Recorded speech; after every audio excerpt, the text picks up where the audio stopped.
Are being asked this morning over whether or not China had been tipped off to Prime Minister Anthony Albanese's trip to Fiji, where our two countries signed a historic defence pact this week. Hours after that was signed, of course, Beijing tested that nuclear-capable missile right on Australia's doorstep. Former Home Affairs Secretary Mike Pezzullo says the timing was a pretty big coincidence and our counterintelligence protocols should be checked.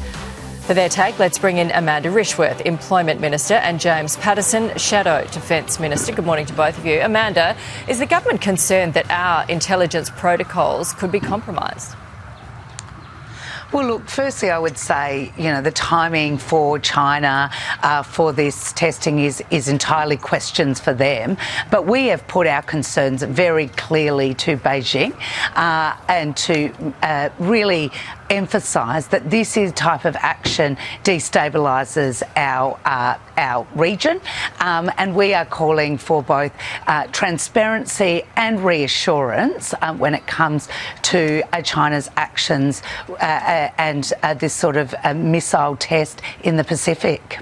Well, I think what most people would be saying is that the timing of that test is not just questions for them, it's questions for us. And Mike Pezzullo, the former boss of Home Affairs, is basically saying, are they spying on us? Did they know? Well, I can't answer what China is doing, but what I can say is this treaty or this agreement with Fiji is a very significant one. It's a very significant one and one that we should all be very proud of, and it highlights the really important work that Australia has been doing in the Pacific, whether that is with Papua New Guinea, whether that's with Fiji, whether that's with Vanuatu. Of course, work continues with the Solomons. I mean, this is all really important work that we're doing. In terms of China, we have raised our concerns very directly, and we will continue to be calling for both transparency and reassurance, because that is not what a significant power does, is to take actions to destabilise the region. Yeah, we've heard the government raise concerns about it, and it would be concerning for most Australians, I guess. James, as Shadow Defence Minister, what are your thoughts?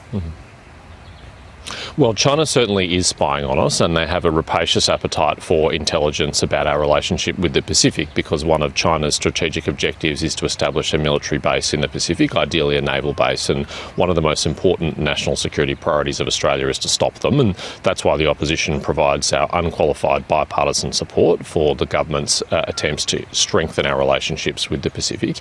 I think, though, it still is more likely that it was a coincidence that the missile launch occurred during the Prime Minister's visit, because these take weeks, if not months, to plan. But it is much more in the context of China trying to send a strong message to the Pacific that they have these capabilities and that people should think twice about cooperating with countries like Australia or others.